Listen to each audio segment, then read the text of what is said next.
Charlie मामू उर्फ असद भंडारा, इनकी नेट वर्थ कितनी है? गाड़ियाँ कितनी हैं अभी आपके पास? बस वो 3 हो 4 हो गुजारा हो जाता है। अभी 4 हैं। ऐसे ही होता है। चार्ली मामू का ये एक टाइटल, ये किरदार आपको कैसे मिला? मैं सेट पे बैठा। जब कोई आधा घंटा रह गया तो मुझे एकदम देख के कहते हैं यार तुम मेकअप रूम में जाओ, अफजाल साहब हमारे आर्टिस्ट थे, उनके पास जाओ और उन्हें कहो तुम्हें हिटलर की मूंछ लगा। हमारा बेटी मोहत्तर का कुछ पता चला? आपके कैरेक्टर में ना केले बड़े खाते थे आप। हम तो चाय में केला डबो के खाएगा, वो भी अकेला खाएगा। और बच्चा लोग केला नहीं खाता है। स्कूटा ने मेरे से ना एक दिन नाराज हो गए, मुझे दूर से मियाँ साहब कट्टी आपसे। मैंने कहा क्या हुआ है? आप मेरे लिए केला ही नहीं रखते हैं, सारे वो ले जाते हैं। अस्सलाम वालेकुम नाज़रीन, वेलकम टू डेली पॉइंट। मैं आपकी मेज़बान हुमा खालिद। नाज़रीन, एक ऐसी शख्सियत, एक ऐसी पर्सनैलिटी जिसको आज तक हम सिर्फ टीवी पर देखते आए हैं और फिर शायद टीवी पर देखना भी बंद हो गए और वो हमारी आंखों से ओझल हो गए, लेकिन हमारी दिल में से उनका जो एक साया था, उनका ख्याल था, वो कभी भी बाहर नहीं निकला। हम उन्हें याद करते रहे, मिस करते रहे और जगह जगह उनके जैसे करैक्टर्स देखकर हमेशा वो एक रियल पर्सन याद आता रहा। जी हाँ, मैं बात कर रही हूँ मशहूर ड्रामा ऐनक वाले जिनके एक बड़े ही फेमस किरदार चार्ली मामू की, जो कि उस वक्त बहुत ज़्यादा फेमस थे, बच्चे और बड़े सब पसंद करते थे। लेकिन फिर एक वक्त आया कि वो ड्रामा ख़त्म हो गया और चार्ली मामू से हमारी मुलाकातें बंद हो गई और वो हमारे दिल में ही सिर्फ याद आते रहे। आज उनको हम स्क्रीन पर आपके सामने ले आए हैं, उनसे बातें करेंगे और वो पुराना वक्त याद करेंगे जो दौर बीत गए। जी अस्सलाम वालेकुम। जी हुमा, अस्सलाम वालेकुम। वालेकुम सलाम। आप ठीक हैं? जज़ाकल्लाह, आपने अल्हम्दुलिल्लाह। मुझे बुलाया और इतने अच्छे अल्फाज में याद रखते हैं आप। नहीं, बहुत शुक्रिया सर। आप ठीक हैं? मैं बिल्कुल ठीक, माशाल्लाह, हर तरह से खैरियत। सर हमें बताइएगा कि क्या हुआ कि आप अचानक से हमें छोड़ के चले गए, हमें आप दोबारा कभी मिलने ही नहीं आए? पहले तो मैं कहूँगा कि जो आप मेरी तारीफ़ करते हैं कि मैं ठीक रहता हूँ, इसके पीछे उन सब बच्चों का जिनमें आप भी शामिल हैं, उन लोगों की दुआएं हैं दिल से, क्योंकि हमारे बड़े पॉजिटिव थे करैक्टर्स जो हैं। तो मेरा ख्याल है वो बच्चे अब बड़े हो गए हैं, वो अभी तक उनके दिल में हम वैसे ही हैं। बिल्कुल। तो ये सारी वो जो दुआएं हैं हमारे लिए, मैं उस पर बिल्कुल कायम दायम माशाल्लाह। और सेहतमंद हूँ माशाल्लाह। मुझे बताएं कि ये जो ड्रामा एक ऐनक वाला जिन था, उससे आपका नाम ही चार्ली मामू पड़ गया। आखिर आपकी असल पहचान क्या है? हाँ, मैं असल में पाकपतन शरीफ से बिलोंग करता हूँ। तो असद भंडारा मेरी भंडारा कास्ट है। तो बस वो एक आप आ जाते हैं ना एक टाइप में। तो मैंने चूँकि यही करैक्टर किया हुआ है पीटीवी से, एक छोटे छोटे कुछ अंक एक आधा किया था, लेकिन सबसे अमर जो है वो ऐनक वाला जिन में चार्ली मामू ही है। क्या बात है। तो मुझे भी बड़ापन लगता है और अच्छा महसूस होता है जब मुझे सारे लोग ये कहते हैं कि चार्ली मामू आ गए। तो वो चार्ली मामू अमर हो चुका है। क्या बात है। सर ये बताइएगा कि चार्ली मामू का ये एक टाइटल, ये एक किरदार आपको कैसे मिला? ये मेरे प्रोड्यूसर की है इनायत। हम्म। तो उनके छोटे भाई नईम, मेरे हम बेस्ट फ्रेंड्स हैं। तो हफीज़ भाई जब प्ले कर रहे थे, उन्होंने कहा आप असद के बगैर ड्रामा नहीं करेंगे।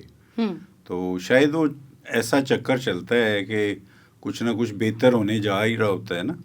तो नईम की विश थी, हफीज़ भाई ने फिर मुझे बुलाया कि यार तुम आ जाओ। तो मैं सेट पे बैठा। जब कोई आधा घंटा रह गया तो मुझे एकदम देख के कहते हैं यार तुम मेकअप रूम में जाओ। अफजाल साहब हमारे आर्टिस्ट थे मेन, पीटीवी के मोस्ट सीनियर, वो पास्ट अवे, अल्लाह उनको जन्नत में जगह दे। आमीन। तो उनके पास जाओ और उन्हें कहो तुम्हें हिटलर की मूंछ लगाएं। तो मैं कंफ्यूज था, मैंने इतना बड़ा प्ले पहले कभी ना सोचा था ना किया था कुछ। तो मैंने दिल में सोचा कि ले जी असद भंडारा साहब, आप शायद हिटलर बन रहे हैं, तो आपको कुछ जंगें लड़नी पड़ेंगी। तो लेकिन जब मैं वहाँ बैठा मेकअप रूम में, फिर आ गए मेरी चेयर के पीछे खड़े मिरर में देख के, तो एकदम अफजाल साहब को कहते हैं यार असद को चार्ली चैपलिन वाली मूंछ लगा दो और आंखों के नीचे डार्क कर दो और इसके लिए हैट लाओ। और वो सारा गेटअप फिर माशाल्लाह चार्ली मामू वाला ही, मेरा चार्ली चैपलिन की कॉपी मैंने की। अच्छा, मोस्टली करैक्टर्स होते हैं, हमें मिले तो हम कहते हैं कि नहीं, मोस्टली होता है कि जो करैक्टर मिले वो पसंद नहीं आता, किसी और का करैक्टर ज़्यादा पसंद आता है। तो ऐसे क्या आप अपने करैक्टर से खुश थे या कुछ और करना चाहते थे? नहीं, हमारा जब पायलट गया था ना पीटीवी से, तो हुँ। जब मैं गेटअप में आया था तो मेरे जितने कोलीग्स थे उनमें सैरिश खान, नबील अहमद गवीर थे, शहजाद कैसर, एनकवाला जिन, बड़े बड़े वो सारे मोस्ट सीनियर लोग थे। तो उन्होंने मुझे देखते ही गेटअप से सब ने कहा यार हमें कुछ मिले ना मिले रोल, तुम्हारा तो गेटअप ही हिट हो गया। आपका फेस भी थोड़ा इसी तरीके से था और आपकी लुक्स हाँ, भी वो ऐसी थी। बड़ा बड़ा मैच किया उसमें, माशाल्लाह मुझे हर चीज़ ही हो। आपका जो सबसे पहला आपने एक उन्हें परफॉर्मेंस थी या आपका जो भी टेस्ट हुआ, उसमें डायलॉग्स क्या थे? आपको क्या बोलने के लिए मिला था? नहीं, उसमें कोई डायलॉग नहीं था। डायरेक्टली मैं इंग्लैंड से आता हूँ, तो वहाँ पे जब मेरी एंट्री थी तो मैं वहाँ घर में एंटर होता हूँ, तो मुअत्तर और अजलाल, तो उसमें मुअत्तर की बर्थडे का वो फंक्शन है। तो जब मुझे एयरपोर्ट वाली पार्टी लेके पहुँचती है तो उस वक्त घर में बर्थडे का गाना चल रहा होता है जिसमें सारे डांस कर रहे थे। तो उसमें आते ही बस वो मैंने भी स्टिक पकड़ के तो अपनी जो डांस के स्टेप्स थे, क्योंकि मेरा करैक्टर बड़ा इनोसेंट था, भोला भाला, तो उसी टाइप का फिर मैंने डांस किया। तो मेरा डायलॉग पहला कुछ भी नहीं था, उसके बाद फिर आगे स्टार्ट हुआ सब। इस ड्रामा को करने में आपको कितना मज़ा आया या फिर किन मुश्किलात का सामना करना पड़ा? मुश्किलात तो मैं समझता हूँ अगर आप इंजॉय कर रहे हो ना कोई भी अच्छा प्रोजेक्ट, तो उसमें थोड़ा बहुत बर्दाश्त होता है, आपको करना पड़ता है। तो हमने जो हमारा ये 4-5-6 लोगों का ग्रुप था, हमने बड़ा इंजॉय किया है। स्पेशली जब सेट पे स्टार्ट होता था प्ले, उस वक्त माशाल्लाह हमने जो जो जुगत जिसके पास होती थी वो स्टार्टिंग से पहले ही वो थ्रो कर चुका होता था, तो माहौल बड़ा अच्छा बन जाता था। उस टाइम अदाकारी करने के क्या असूल होते थे? क्या आज के दौर में जैसे अदाकारी होती है, तब भी यही असूल थे? नहीं, वहाँ उस वक्त बिल इंटायरली डिफरेंट था। वो हमें एक दिन पहले तो स्क्रिप्ट मिलता था, फिर हमने उसको देखना पढ़ना, फिर हमारी ड्राई रिहर्सल्स होती थी, फिर मेन रिहर्सल होती थी, फिर सेट पे आके दोबारा रिहर्सल होती थी। और हम में किसी में ये नहीं था कि हम घर से उसकी तैयारी करके ना आएँ। तो अब तो मैंने देखा है, अब बच्चे जो हैं वो कहते हैं आए सेट पे, दिखाएं जी लाइनें क्या हैं, तो वो 4-6 लाइनें बोल के। लेकिन हम उस वक्त आप कह लें कि अलिफ बे के कायदा जिस तरह है वो हम ये तक पूरा रट्टा लगाते होते थे, उसकी मूव चेक करते होते थे। शुरू में आपको पता है ना, आप देखते हैं मिरर के आगे जाके हाँ अपनी जी। मूव बनाते हैं। तो उस तरह की कई चीज़ें जो हमें कुछ सीनियर्स लोगों ने बताई हुई थी, उस पे अमल करके तो वो हम फिर पूरे तैयार होके तो हम आते होते थे जब सेट पे। क्या बात है। हाँ जी, फिर गुंजाइश नहीं होती थी कि कोई भूले या कुछ। तो लेकिन फिर भी इत्तेफाक ऐसा होता था, हम लाइन कोई ना कोई, जैसे मेरा बड़ा अच्छा भाई है फारूक भट्ट है, उसने खलाई मखलूक में वो चीफ का करैक्टर किया है। तो माशाल्लाह भट्ट साहब बड़ी लाइनें भूल जाते थे। अपना वो कौन सा साथी है जो आप आज भी याद करते हैं कि सेट पे उसके साथ बहुत मज़ा आता था? हाँ, सेट पे मैं समझता हूँ भाई, आप ज़कूटा मरहूम जो थे ना, वो सबको ही ज़िंदा रखते थे। उन्होंने आना तो हंसाना और खुश रहना।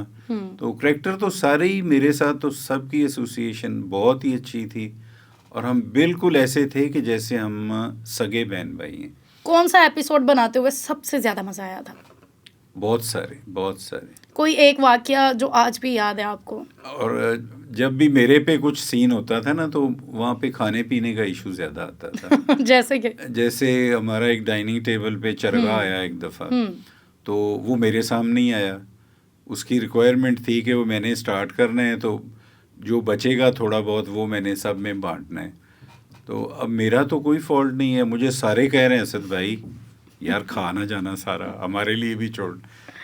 अब जितने अगर आप 6 लोग बैठे हैं, एक एक गलती कोई करेगा तो रीटेक होगी। तो उनमें से जिनकी जितनी इतनी गलतियां हुई, तो चरगा मैंने सारा ही खा लिया। तो वहाँ पे फिर बहुत ज़्यादा हल्ला, सारे मुझे कहे यार बस यार छोड़ दे। तो फिर वो आपको अपनी जेब से खिलाना पड़ा था कि नहीं? नहीं, वो तो हम कर लेते थे, हमारी एसोसिएशन थी। आपके करैक्टर में ना केले बड़े खाते थे आप, तो ये बताएं कि कहीं केले खा खा के कोई असर तो नहीं हुआ था आप पर, क्या मामला था वो? आप मुझे कह रहे हैं मैं फिट हूँ तो असर तो देख लेना आपके सामने ही। केला बड़ा अच्छा फ्रूट है। मेरी सेहत माशाल्लाह, मुझे लगता है मैं 67 हूँ। आज भी केले पसंद हैं कि वो बस ड्रामे की हद तक थे? नहीं, ड्रामे की हद तक ही थे वैसे पर्सनली हाँ नहीं, मैं शौक से नहीं खाता। कौन सा फ्रूट पसंद है आपको? केले का मिल्क शेक अच्छा लगता है, आम ज्यादा अच्छा लगता है। मैंने तो सुना है कि सेट पे जब आप वो केला अपनी जेब में डाल के 3-4 केले आपकी जेब में होते थे तो सब लोग इंतजार में होते थे कि कब ये खत्म हो और हम केले छीन लें इनसे। बिल्कुल ऐसा होता था, सारा मेरा बाग उजड़ जाता था जैसे ही कट होता था सीन। तो स्पेशली स्कूटा ने मेरे से ना एक दिन नाराज हो गए, तो कोने में खड़े होकर ना वो बोली वाली चीज़ें वो करते थे बातें, मुझे दूर से मियाँ साहब कट्टी आपसे। मैंने कहा क्या हुआ है, आप मेरे लिए केला ही नहीं रखते, सारे वो ले जाते हैं। तो मैंने कहा मुन्ना भाई आपके सामने ही होता है, कैमरा मैन, हमारे केबल मैन, इवन जितने आर्टिस्ट हैं सब ने भागना है मेरी जेबों की तरफ, तो वो अटैक करके एक एक दो दो केले तोड़ के ले जाते। फिर मैंने ड्यूटी बना ली अपनी, ये सीन ख़त्म होने से पहले अपनी मैं अंदर वाली पॉकेट में मुन्ना के लिए 2 केले ज़रूर रखता हूँ। क्या बात है। आपके जो डायलॉग्स हैं हमें भी कुछ सुनाएं प्लीज़।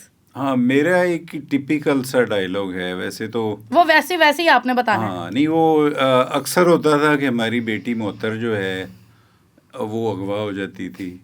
वो जो हमारा पीछे पड़े होते थे जिन्नात और हामून जादूगर बिल बतौड़ी, वो अक्सर किडनैप। तो मैंने घर में एंटर होना, पहले ही सब ने वो सैड बैठा होना, तो मैं एंटर हो रहा हूँ तो मैं कह रहा हूँ हमारा बेटी मोहतर का कुछ पता चला। तो वो ऐसी बातें वहाँ पे हमारी, वो एक मेरा केले खाने वाला डायलॉग था, वो कंटिन्यूटी थी उसमें। वो भी हमें सुनाएं प्लीज़। हाँ जी, उसमें मैं कहता था हम तो चाय में केला डबो डबो के खाएगा, वो भी अकेला खाएगा और बच्चा लोग केला नहीं खाता है। क्या बात तो है। वो बड़ा हिट हुआ था, लोगों बच्चों ने चाय में केले डबो के खाने शुरू कर दिए थे। अच्छा, ड्रोना ड्रामे की एक रिकॉर्डिंग करते हुए एक किस्म का ये हॉरर ड्रामा था हमारे लिए उस बिल्कुल टाइम पे ना। बिल्कुल। तो जिन चुड़ैले मतलब ये सब हॉरर था। कभी कोई वाकई हॉरर वाकया भी पेश आया था वहाँ पर? नहीं, वह हॉरर तो आप उसे कह लें या सस्पेंस हो गया था हमारे लिए, क्योंकि पीटीवी के कैमरास जो हैं वो उनके नीचे एक बहुत बड़ी बेस होती है जिस पे वो मूव घूमते करते हैं। तो हमारा एक सीन था, उसमें सांप हमने जोगी बुलाया हुआ था, तो उसके पास 10-15 सांप थे ऑलमोस्ट। तो जो उनमें से एक सबसे बड़ा सांप था, वो उसका ध्यान दूसरी तरफ था, सीन शुरू हुआ तो वो कैमरे के नीचे वाली बेस में वो सांप घुस गया जाके। तो वो फिर सारे पैनिक हो गए, सारे इधर उधर भागे, वो कहीं वो निकल के हमें, हालांकि उसको वो काटे तो कुछ लेकिन होता डर नहीं तो है। होता है ना। हाँ, लेकिन सांप ही है। तो वो सब के लिए बड़ा सस्पेंस, और सारे फिर बैठे हैं कि अब कैसे निकलेगा। वो फिर हमारे जो सीनियर कैमरामैन थे उनको माशाल्लाह उनको ज़रा सेंस में ये बात आई कि इसका तरीका है। उन्होंने फिर जो सबसे बड़ी लाइट वहाँ लगी हुई थी ना, तो वो लाइट उन्होंने उसके एक साइड पे रखी बेस के पास, तो उसकी जो हीट जब आई तो फिर वो सांप वहाँ से निकला, तो उसने पकड़ लिया उसे। तो किसी और के साथ भी कभी कोई ऐसा ड्रोना वाकया नहीं हुआ सेट पे?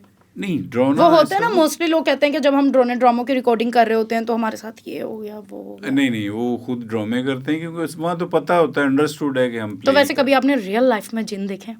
नहीं, एक वाकया हुआ था, वो था भी नहीं जिन, लेकिन उसने हमें बड़ा भगाया था। जैसे कि वो हम पिंडी के करीब एक है कोई छोटा सा डैम, वहाँ हम शिकार के लिए गए थे। तो वहाँ पे वो एक इंजीनियरिंग यूनिवर्सिटी के एक एक्स चेयरमैन प्रेसिडेंट था, कोई एक मौजूदा प्रेसिडेंट था, उसमें से एक ने वो बड़ा ज़बरदस्त ड्रामा किया।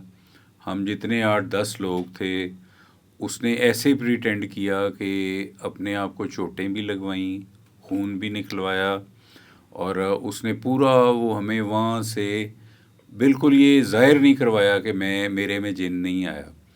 तो वो फिर हम सारी रात भागे, वहाँ कोई 24-25 लोगों वाली डाइनिंग टेबल थी, तो एक जगह मैं उस कोने में आ गया उसके सामने वो पीछे से भाग के आया और वो स्लाइड करता हुआ डाइनिंग टेबल से मेरे ऊपर आके मुझे पकड़ना चाह रहा था। तो तब एक्टिव थे, तो मैं एकदम नीचे बैठ के मैं दूसरी तरफ निकल गया तो वो सीधा दीवार में हिट हुआ। तो इस तरह की उसने कई चोटें खाई। तो आपको आज भी ख्याल आता है कि शायद वो सच था, वाकई उसमें कोई नहीं जीन नहीं, वो था? सच नहीं था। फिर हमें पता चल गया था कि वो कोई अपना दूसरों किसी से रिवेंज ले रहा था इस सूरत में ना। लेकिन हमें बिल्कुल ये फील हुआ कि वो जिन है। हम वो उस आपको इम्प्रेस तो नहीं करना चाहता था? हम उस गेस्ट हाउस के जो मुलाजमीन थे बाहर, वहाँ हम गए। उन्हें हमने कहा कि यार यहाँ कभी जिन हुआ है, आया है कभी? उन्होंने कहा सर हमने सुना बहुत दफ़ा है कि जिन आ सकता है, लेकिन हमने देखा आज ही है। तो वो भी यही समझे कि हमारे जिन आज ही आ गया इस बंदे में। तो सर दोबारा भी ऐनक वाला जिन 2 भी बना, जी उसमें नहीं हमें आप नजर आए, क्या वजह है? 2 में मैं आया था, जो हमारा सेकंड सीजन था। जो अभी अभी एक रिसेंटली हाँ, सीजन वो आया। तो एक थर्ड टाइम वो अच्छा, वो थर्ड बनाया। टाइम उसमें जी, जी। आप नहीं नजर आए हमें, जो हाँ, अभी रिसेंटली लॉन्च हुआ है। नहीं उसमें कुछ वो मैं बेहतर नहीं समझा मैंने। मुझे आइडिया था कि शायद वो बस सक्सेसफुल नहीं होगा। आपसे राब्ता किया गया था हाँ, वैसे? मैंने हाँ कर ली थी, फिर उन्होंने पेमेंट्स वगैरह ऐसी मुझे कोई जाहिर करवाई। सर ये पहले भी कि मैंने बात मुझे सुनी मुझे थी। मुझे शर्मिंदगी हुई। मैंने उसे कहा बेटा ये कॉन्ट्रैक्ट और ये पैसे ले जाओ और अपने साहब को कहें कि वो अपने पास रखें। सर कितनी पेमेंट उन्होंने आपको बताई? आप देखें ना, ये फन है एक। अगर मैं इसको रिजेक्ट करता हूँ मेरे लिए अच्छी बात नहीं है पैसों के लिए। चूंकि लेकिन आप ये हमारे अदाकारों की भी हाँ आपने टाइम देना है, आपका बिल्कुल आना जाना तो कम से बिल्कुल। कम पूरा हो ना। तो वो बिल्कुल ही माइनस में ही जैसे मुझे रख रहे थे। कितने मतलब के? बस वो शर्मिंदगी वाली बात नहीं, है। हम देखें हमारे वो उन लोगों के लिए शर्मिंदगी की बात थी, वो आप जैसे एक बड़े आर्टिस्ट के लिए नहीं है। उनको शर्म आनी चाहिए कि उनकी ये बात एक्सपोज हो रही है, तो क्या उन पे हाँ, गुजरेगी? नहीं छोड़ें वो, फिर ऐसे अच्छा 5,000 बस 15,000 उसने भेजा मेरे लिए। मैंने कहा पर एपिसोड? ये पर एपिसोड है, ये क्या है? उसने कहा सर आपको क्या ज़रूरत है पैसों की? मतलब उन्होंने ओवरऑल आपको दिया? बस आप प्ले में हाँ कर दें और साइन कर दें हमें और प्ले कर दें। देखे हम ये तो नहीं जानते कि वो प्रोड्यूसर कौन थे, वो कौन करने वाला था, जो भी था। लेकिन शर्मिंदगी की बात है कि सर आप क्या समझते हैं कि इंसल्टिंग था ये किसी वाकई से आप बात कि कर रहे हैं। एक इतने बड़े अदाकार जिनको आप दोबारा से उन्हीं के ड्रामे में जौहर बिखेरने के लिए कह रहे हैं कि वो आए। देखिए और अगर हम सारी टीम वो करते, वो चलता, तो उन्होंने तो लाखों करोड़ों बिल्कुल कमाने थे। सर, आप चाय भी लें प्लीज़ साहब। जी। तो मतलब शायद उनके इस ड्रामे के डाउनफॉल की वजह ही है कि वो रिस्पेक्ट नहीं दे पाए अदाकारों को। सर आप क्या समझते हैं कि आज के दौर में ये जो लोग हैं, ये इंडस्ट्री में बैठे हुए हैं, ये एक्टर्स को या हमारे वो सीनियर एक्टर्स को क्यों उस लेवल तक नहीं कर पा रहे हैं? न्यू जनरेशन बहुत आ गई है, बहुत ज़्यादा माशाल्लाह। तो एक्चुअली लाहौर में काम भी बड़ा कम रह गया है, सारे लोग कराची में बैठे हुए हैं। तो मेरा ख्याल है कि अभी शुजात हाशमी साहब की डेथ हुई है, आसिम बुखारी साहब की डेथ हुई है, और ऐसे कई लोग हैं, राशिद महमूद हैं। ये इनका ब्लेम सिर्फ इंडस्ट्री के उन लोगों पे ही है जिनकी आप बात कर रहे हैं। इनके एज में, बड़ी एज में आने के बाद इन लोगों को किसी ने लिफ्ट नहीं करवाई। बिल्कुल। तो इसका क्या मतलब है कि सीनियर एक्टर्स, हाँ आप अपने सीनियर्स को भूल जाएंगे जो आपके लिए एक स्कूल का दर्जा रखते हैं, जिनसे आपने लर्न किया है। तो यही बच्चे जो आप प्रोड्यूसर्स बने हुए हैं, राइट लेफ्ट जितने भी हैं, ये सारे पीटीवी की ही सूझबूझ से चल रहे हैं। सर आपका दोबारा अदाकारी में आगे ना आना, क्या यही उसकी वजह है या वजह कुछ और है? नहीं, एक तो यही वजह है कि प्रॉपर आपको कोई इज्जत दे तो आप उसमें जाएंगे ना। तो जिन लोगों को कौम का ख्याल ही नहीं है, वो अपने नशों में गुम हैं और अपने पॉइंट ऑफ व्यू से ही वो चल रहे हैं, तो फिर उन लोगों से मिल के या काम करने का भी फ़ायदा नहीं होता। शायद आज की वजह भी है, हम देखते हैं कि हमारी फिल्म इंडस्ट्री, हमारी ड्रामा इंडस्ट्री, जहां हमें इखलाकियात का सबक देना चाहिए, हमारे कल्चर को प्रमोट करना चाहिए, हम बाहर के कल्चर को अडॉप्ट करें, हम इंडियन कल्चर अडॉप्ट करें, हम ब्रिटिश कल्चर अडॉप्ट कर रहे हैं, तो क्या उसकी वजह भी यही है? वो तो एक जैसे लाई लाग होना है ना, वो आपने अपने आप से वो देख के, गोरी चमड़ी को देख के खुश हो जाने, वो सारे दूर के ढोल सुहाने वाली बात है। हम जिसके पीछे पड़ जाते हैं, अपने आप को आपको मनवाना चाहिए ना कि आप में क्या कैपेबिलिटीज़ हैं, कितनी एबिलिटी है। आप अपने मुल्क के लिए अगर करैक्टर्स पैदा कर रहे हैं, शोबिज़ में मूवीज़ ला रहे हैं, ड्रामाज ला रहे हैं, तो आपका अपना स्केल हाई होना चाहिए, दूसरों को देख के खुश नहीं रहना चाहिए। सर आपके दौर में भी ये होता था कि एक्टर्स जो फीमेल एक्ट्रेसेस हैं उन्हें कहा जाता था कि उनके कपड़े ओपन होने चाहिए या शॉर्ट होने चाहिए या फिर ऐसे जैसे इंडियन ड्रेसेस हैं वैसे होने चाहिए, या फिर उस टाइम पे क्या प्रायोरिटी होती थी? नहीं, उस टाइम ऐसे हमारे पीटीवी से माशाल्लाह कोई इस तरह का आज तक प्ले चला ही नहीं जिस पे कोई भी सेंसर का ऑब्जेक्शन हो। हमारे तो बड़े फैमिली और फैमिली रिलेटेड माशरे के मुताबिक हमारे बड़े सुलझे हुए प्लेज आए हैं, तो वो तो ज़ाहिर है दूसरे को देख के अगर आप नकल मारें भी तो आपकी कुछ हदूद हैं, वो आप पार नहीं कर सकते। सर अभी तक जितने भी हमारे सीनियर एक्टर्स हैं उनको हमने देखा कि उनके हालात ठीक ही नहीं है। वो अपनी बुढ़ापे में अपने आके हम देखते हैं कि उनके हालात इतने ख़राब हैं कि उनके पास मेडिसिन के पैसे नहीं है। मोस्टली एक्टर्स, क्या वजह है उन एक्टर्स के हालात आज ऐसे क्यों हैं? बिल्कुल यही वजह है कि आपका सरपरस्त कोई नहीं है। अगर आपने खिदमात अपनी दी हैं तो आपके पीछे कौम को होना चाहिए, आपके पीछे इदारों को होना चाहिए, गवर्नमेंट को होना चाहिए कि ये हमारा सरमाया है, हमने इसको कैसे कब्र तक पहुंचाना है। तो वो जिंदा कोई छोड़ देते हैं बस बेचारे, किसी को कभी दवाई भी मिली या नहीं मिली, जिस तरह से भी लोग जा रहे हैं। हमारा ये अलमिया है पूरी कौम का।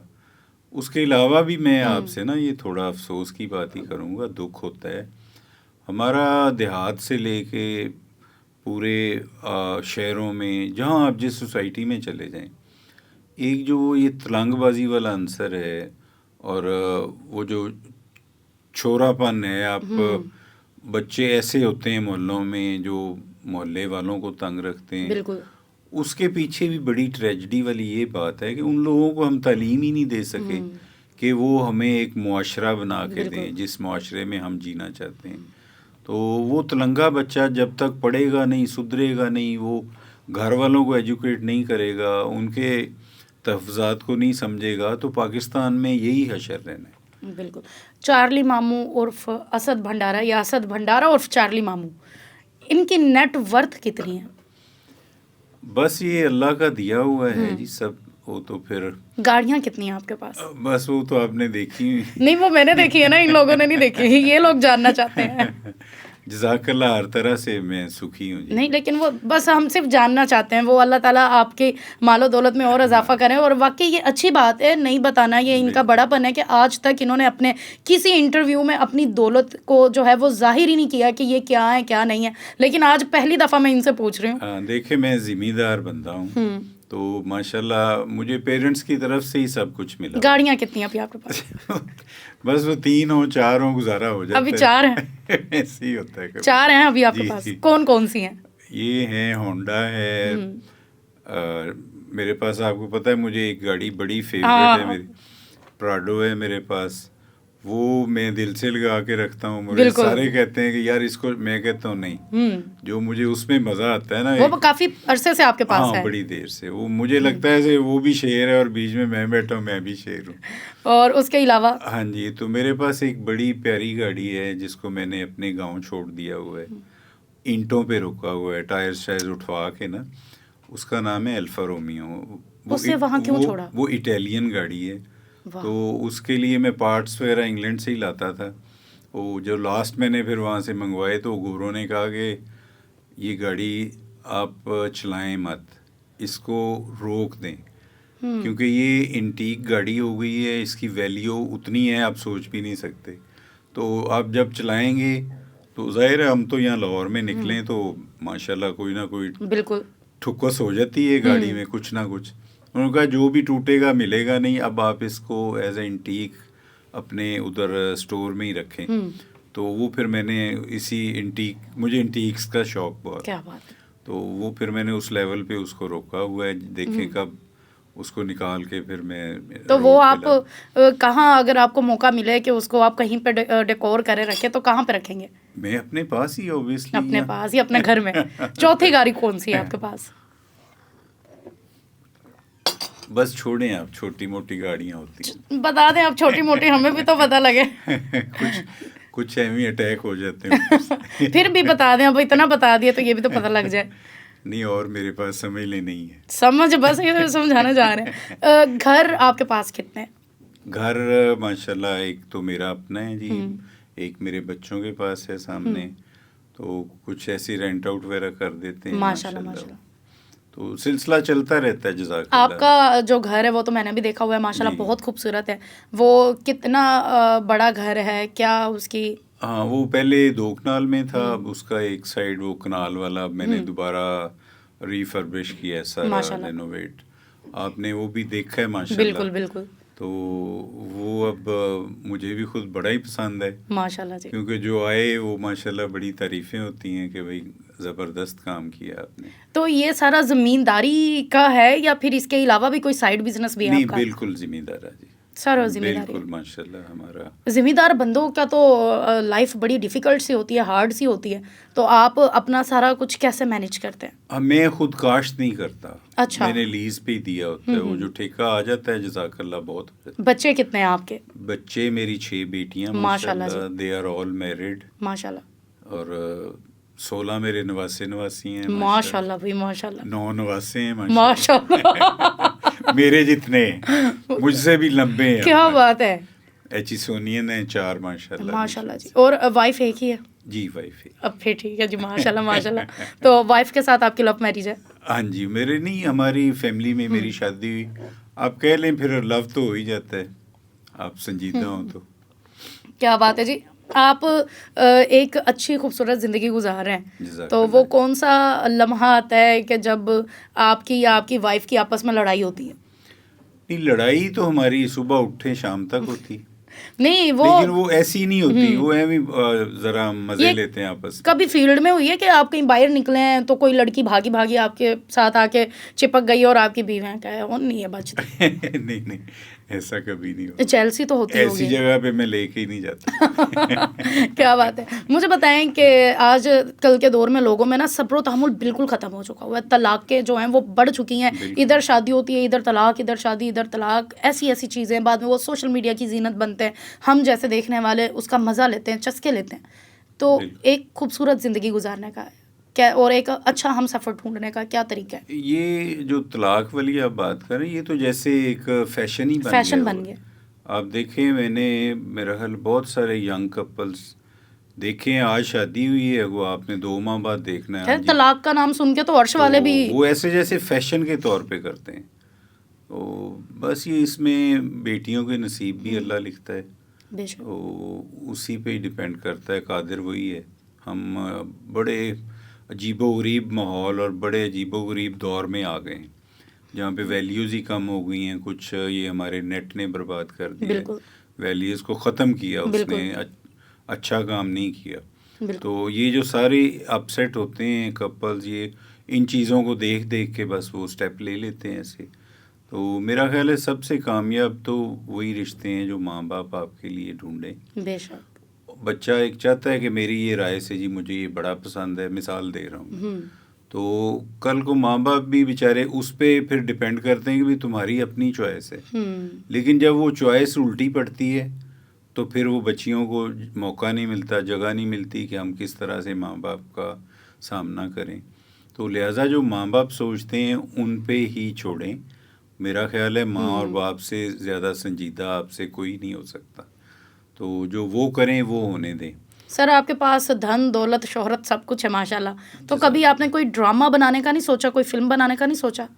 नहीं, अभी तक मैंने देखा है लोग बना रहे हैं, पिट रहे हैं, तो बस मैं उस चक्कर में आया नहीं है। ज़िंदगी में वो कौन सी बात है, वो कौन सा असूल है जिसके ऊपर आपने अपनी पूरी ज़िंदगी गुजारी है?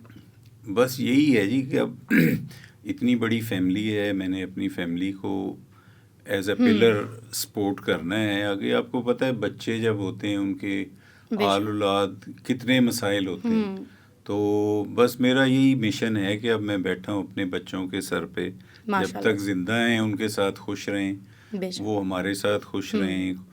कुछ भी प्रॉब्लम्स आए, मसाइल आए तो हम बैठे हैं। तो इंशाल्लाह बच्चों के साथ ही मेरे इतने प्यारी नवासियाँ जो हैं वो छोटी छोटी माशाल्लाह, वो रोज़ मैं कॉल करता हूँ उसकी माँ को, बेटी को, तो जब वो फ़ोन पकड़ेगी तो उस मेरी आवाज़ सुनती जाएगी, नवासी मेरी, वो भागेगी फ़ोन माँ से खींच के, शोर मचा देगी, पापा पापा पापा, और फ़ोन लेके माँ से वो कभी नीचे चली जाएगी कभी ऊपर, बस उसके मुंह में यही रहना है कि देख लेगी पापा पापा पापा। तो इस तरह से वो माशाल्लाह, मतलब आप एक सोचें। हैप्पी फैमिली और एक अच्छा, वो जज़ाकल्लाह, बड़ा ही अच्छा टाइम गुजर रहा है माशाल्लाह। अच्छा। सर आपकी हॉबीज़ क्या है? मैं स्विमिंग, मुझे बड़ी कोई पसंद है। गोल्ड मेडलिस्ट भी हैं स्विमिंग वगैरह में आप? नहीं, स्विमिंग की अपनी हेल्थ के लिए तो शौक भी था। किसी समंदर में भी तैरे हैं? आती नहीं, मेरी यहाँ लोकल एक है क्लब में, वहाँ मैं करता हूँ। क्या बात है। तो फिर मुझे स्नूकर बहुत पसंद है। क्रिकेट में खेला हूँ, फ्रैंकफर्ट हमारी लंदन से क्लब था, वहाँ से मैं क्रिकेट भी खेलता रहा हूँ। क्या बात। हाँ जी, तो बस गेम तो हमने तो गांव के लोग हैं, हमने गुल्ली डंडा भी खेला हुआ है। वो तो मैंने भी खेला हुआ है, पिट्ठू गरम गरम भी खेला है। हमने वो बांटे भी खेले हुए हैं। बिल्कुल, वो आज के दौर के बच्चों को कहाँ पता है सर। बस आप देख लें, हमने जो बांटे से लेके आज की जो वर्थ हमारे इंटरनेट और जो यहाँ जाते हैं, हमने सब कुछ देखा है। हम वो माशाल्लाह उस फेज में आए हैं कि जीरो से लेके हीरो तक सारा कुछ। क्या बात है। सर गाँव में जब आप जाते हैं तो लोगों का क्या, पहले क्या होता था, अब क्या रिएक्शन होता है आपसे मिलके? हाँ, मुझे थोड़ा वो फ़र्क लगता है ज़रूर, जब से मैंने ये प्ले का किया हुआ ना, तो वो ये होता है थोड़ा लोग आपस में ना, जो नया कोई बंदा आ जाए, कानापूसी हो रही होती है तो हमारे गांव के बच्चे बता रहे होते हैं कि हमारे मियाँ जो हैं, इन्होंने चार्ली मामा का कैरेक्टर किया है। तो बड़ा अच्छा लगता है, जहाँ भी जाएं। सर आपको सिंगिंग आती है? नहीं, बिल्कुल नहीं। कोई तो आती होगी? नहीं। सर आपका कोई 2-3 डायलॉग्स हमें सुना दे उसी फ्लो में, चार्ली मामू वाले। और डायलॉग मेरा है नहीं, आप कहते हैं तो मैं आपसे बोल लेता हूँ। जी, ठीक है। क्योंकि आपने तो चाय के बगैर ही केला खा लिया है, तो आइंदा मैं जब आऊँ तो आपने मेरे लिए केले मंगवाने। ठीक है जी, हम याद रखेंगे, हमने केले मंगवाने। फिर वो मैं चाय में डबो के आपको दिखाते हुए खाऊंगा। तो तब आपको वाकई डबो के खाना पड़ता था? नहीं, जोक वैसे एज अ डायलॉग ही था। कभी खाया वैसे आपने, ट्राई किया? बोल के बंदे को सस्पेंस हो जाता है ना यार, काश ट्राई कर लें। सर पैगाम क्या देना चाहेंगे ऑडियंस को? मैं पहले एक बात पूरी का, अभी तो हमीद साहब मुझे कह रहे थे कि हमारे राइटर जो हैं, अल्लाह जन्नत में जगह दे, आमीन, और अल्लाह हफीज़ ताहिर को सेहत दे जो हमारे डायरेक्टर हैं। तो हमीद साहब मुझे कहते थे, असद यार तुम्हें मैंने ना केले छुड़वा के लॉलीपॉप पे लगा दिया। तो मैंने कहा सर मैं ठीक रहना चाहता हूँ, मैंने क्यों शुगर करवानी तुसी। तो वो उन्होंने फिर जाके वो रोका कि नहीं, केले ही ठीक है। तो मेरा यही पैगाम है जी सारी कौम से, छोटे बच्चों से, जो एक वो फेज़ था जिन्होंने हमें देखा, वो अब माशाल्लाह ऑफिसर्स क्लास है। उसके बाद जो बच्चे हैं, सबके लिए हमें पाकिस्तान को ही बचाना है। जैसे वर्ल्ड वॉर आप समझ लिए, 3rd का फेज़ चल रहा है, बिल्कुल। तो इसमें हमें सबको पॉजिटिव होके, और जो आने वाले बच्चे हैं इनको इस तरह से अपनी तैयारी करनी चाहिए कि आने वाला वक्त टफ भी हो सकता है। और इन्होंने कैसे कायदे आज़म के पाकिस्तान को सलामत रखना है।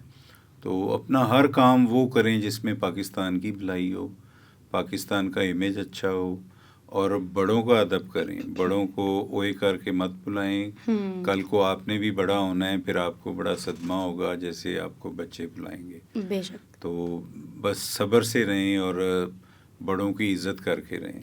क्या बात है सर, बहुत शुक्रिया आपका, आपने अपना कीमती टाइम दिया। और चार्ली मामू वो करैक्टर जो शायद अब टीवी पे तो नज़र नहीं आता, लेकिन हमारे दिल में आज भी ये करैक्टर ज़िंदा है। आपको अभी भी ऐसे बहुत से करैक्टर्स दिखेंगे, लेकिन जो असली करैक्टर था वो तो वही है। वो कहते हैं बाप तो बाप ही होता है। तो जो असल चार्ली मामू है वो आज हमारे साथ मौजूद है। अल्लाह ताला इनको लंबी ज़िंदगी दे, और जैसे इन्होंने हमारे चेहरों पर मुस्कुराहटें बिखेरी इतने साल, अल्लाह ताला इनके चेहरे पर भी वो मुस्कुराहटें ऐसी बिखेरते रहें। और उम्मीद करते हैं कि जो इन्होंने सबक दिया आप लोगों को, हम लोगों को, और जो फील्ड के बारे में हमें सुनने को मिला, वो सब मामला टाइम के साथ साथ बेहतर हों, लेकिन हमें बुरे वक्त के लिए या टफ़ टाइम के लिए तैयार रहना चाहिए। इजाज़त दें, वस्सलाम।